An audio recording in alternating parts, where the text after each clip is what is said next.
ప్రభుపాదుల అమూల్య బోధనలు. ఈ మానవ జన్మను వృధా చేయొద్దు. హరే కృష్ణ. మనం జీవితమంతా డబ్బు, ఆస్తి, పేరు, ప్రతిష్ట కోసం పరుగులు పెడుతున్నాం.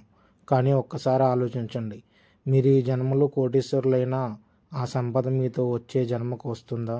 శ్రీల ప్రభుపాదులు వారు చెప్పినట్లు మనం సంపాదించిన ధనం, ఇల్లు, పదవి, బ్యాంక్ బ్యాలెన్స్ ఇవన్నీ ఈ శరీరంతో ముగిసిపోతాయి. మనతో పాటు వచ్చే ఒకటే విషయం మన కర్మ మరియు మన భక్తి. భగవద్గీతలో శ్రీకృష్ణుడు ఈ ప్రపంచాన్ని దుఃఖాలయం, అశాశ్వతం అని వర్ణించాడు. అంటే ఈ భౌతిక ప్రపంచం శాశ్వతమైన సుఖాన్ని ఇవ్వదు. ఒకసారి మీరే ఆలోచించండి. ఈ జన్మలో ధనవంతులుగా ఉన్న మన కర్మల ప్రకారం వచ్చే జన్మలో ఏ శరీరం వస్తుందో మనకు తెలియదు.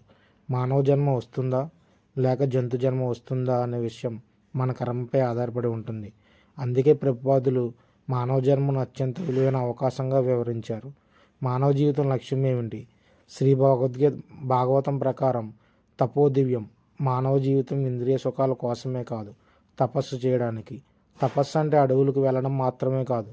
ఉదాహరణకు ఎవరైనా సిగరెట్, మద్యం లేదా ఇతర మత్తు పదార్థాలకు అలవాటు పడి తర్వాత కృష్ణ చైతన్యంలోకి వచ్చి వాటిని పూర్తిగా వదిలేస్తే మొదట్లో శరీరానికి అసౌకర్యం కలుగుతుంది.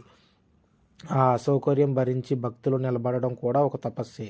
అలాగే కోపాన్ని నియంత్రించడం, నాలుకను నియంత్రించడం, నియమబద్ధమైన జీవితం గడపడం, హరే కృష్ణ మహామంత్రాన్ని ప్రతిరోజు జపించడం కూడా ఇవన్నీ తపస్సులో భాగమే.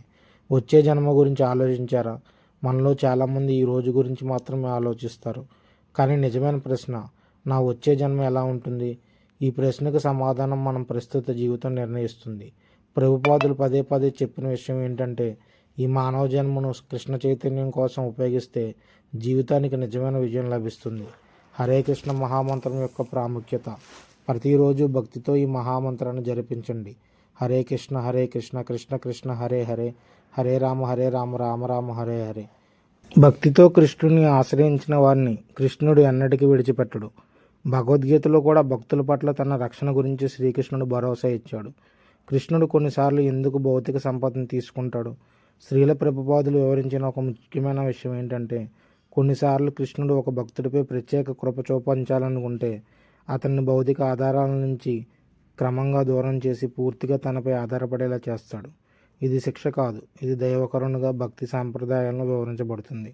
శ్రీల ప్రభుపాదుల జీవితంలో కూడా అనేక వ్యాపారాల వైఫల్యాల తర్వాత ఆయన సంపూర్ణంగా కృష్ణ సేవకు అంకితమై ప్రపంచవ్యాప్తంగా కృష్ణ చైతన్య ఉద్యమాన్ని విస్తరించారు. ఈ మానవ జీవితం చాలా అరుదైనది, అది శాశ్వతం కాదు. డబ్బు, పేరు, పదవి ఒకరోజు ఇక్కడే మిగిలిపోతాయి. కానీ కృష్ణ భక్తి మాత్రం మన ఆధ్యాత్మిక ప్రయాణంలో నిజమైన సంపదగా నిలుస్తుంది. కాబట్టి ఈ రోజు నుంచే ప్రతిరోజు కొంత సమయం కేటాయించి హరే కృష్ణ మహామంత్రాన్ని జపించండి, భగవద్గీతను చదవండి, శ్రీల ప్రభుపాదుల బోధనలను తెలుసుకోండి. మీ జీవితాన్ని ఆధ్యాత్మికంగా విజయం చేసుకోండి.